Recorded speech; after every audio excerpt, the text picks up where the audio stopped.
जय शिवराय मित्रांनो, स्वागत आहे तुमचं आपल्या नवीन व्हिडिओमध्ये. तर मित्रांनो, आज पुसेगावकरांचे मानाचे हिंदकेसरी मैदान पार पडत आहे. तर मित्रांनो, आजच्या व्हिडिओच्या माध्यमातून गट 50च्या पुढे कोणकोणते नामवंत नंदी पळताना पाहायला मिळणार आहेत ते आता आपण पाहूया. गट क्रमांक 52 मध्ये तास क्रमांक 2 मधून स्वर्गीय रणजित निंबाळकर सरांचा व पैलवान अभिजित भैया पवार यांचा वेगाचा शेवट पंचम हिंद केसरी सर्जा आणि छत्रपती संभाजीनगरचा हरणे आपल्याला पळताना पाहायला मिळणार आहे. गट क्रमांक 53 मधून तास क्रमांक 7 मधून ओगलेवाडीचा तेजा आणि गुरुसाहेकरांचा गजा आपल्याला पळताना पाहायला मिळणार आहे.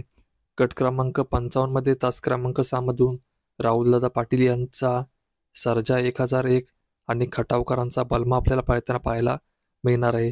गट क्रमांक 56 मध्ये तास क्रमांक 6 मधून कालेकरांचा टग्या आणि किरणप्पांचा सप्त हिंद केसरी भारत आपल्याला पळताना पाहायला मिळणार आहे. गट क्रमांक 58 मध्ये तास क्रमांक 4 मधून विठ्ठल नाना बुतकर यांचा तेजा आणि चिक्या आपल्याला पळताना पाहायला मिळणार आहे. गट क्रमांक 61 मध्ये तास क्रमांक 9 मधून द्वारलीकरांचा हरण्या आणि ओम आपल्याला पळताना पाहायला मिळणार आहे. गट क्रमांक 63 मध्ये तास क्रमांक 5 मधून नातेपुतेकरांचा सचिन आणि लक्ष आपल्याला पळताना पाहायला मिळणार आहे. गट क्रमांक 65 मध्ये तास क्रमांक 4 मधून पेलवान अभिजित भैया पवार यांचा बाजा आणि सोन्या आपल्याला पळताना पाहायला मिळणार आहे.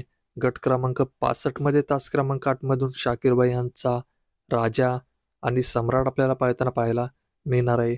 गट क्रमांक 77 मध्ये तास क्रमांक 8 मधून मोहिल शेड्डुमा यांचा महाराज आणि कालेकरांचा रुद्र आपल्याला पळताना पाहायला मिळणार आहे. गट क्रमांक 71 मध्ये तास क्रमांक 3 मधून छत्रपती संभाजीनगर एक्सप्रेस लखन आणि दादा सरकार यांचा सर्जा आपल्याला पळताना पाहायला मिळणार आहे. गट क्रमांक 80 मध्ये तास क्रमांक 5 मधून कळंबीचा शंभू आणि सुंदर 11 आपल्याला पळताना पाहायला मिळणार आहे. गट क्रमांक 71 मध्ये तास क्रमांक 5 मधून माळशिरसकरांचा साई आणि बाजीराव आपल्याला पळताना पाहायला मिळणार आहे. गट क्रमांक 74 मध्ये तास क्रमांक 4 मधून भोळाशंकर आणि सैतान आपल्याला पळताना पाहायला मिळणार आहे. गट क्रमांक 74 मध्ये तास क्रमांक 7 मधून सासवडकरांचा बादल आणि एम ननांचा राजा आपल्याला पळताना पाहायला मिळणार आहे. गट क्रमांक 83 मध्ये तास क्रमांक 3 मधून उर्मिलाताई यांचा घरचा साज अर्जुन आणि राजा आपल्याला पळताना पाहायला मिळणार आहे. गट क्रमांक 94 मध्ये चिक्या आणि घोटकरांचा सर्जा आपल्याला पळताना पाहायला मिळणार आहे. गट क्रमांक 101 मध्ये घरणिकीचा राजा आणि किरणप्पांचा रायना आपल्याला पळताना पाहायला मिळणार आहे. गट क्रमांक 110 मध्ये तास क्रमांक 5 मधून आपल्या सर्वांचा लाडका द्वादश हिंद केसरी बकासूर आणि शेवाळ्याबांचा पाखरे आपल्याला पळताना पाहायला मिळणार आहे. तर मित्रांनो, अपडेट आवडली असेल तर व्हिडिओला लाईक करा आणि चॅनलवर नवीन असाल तर चॅनलला सबस्क्राईब करून घ्या.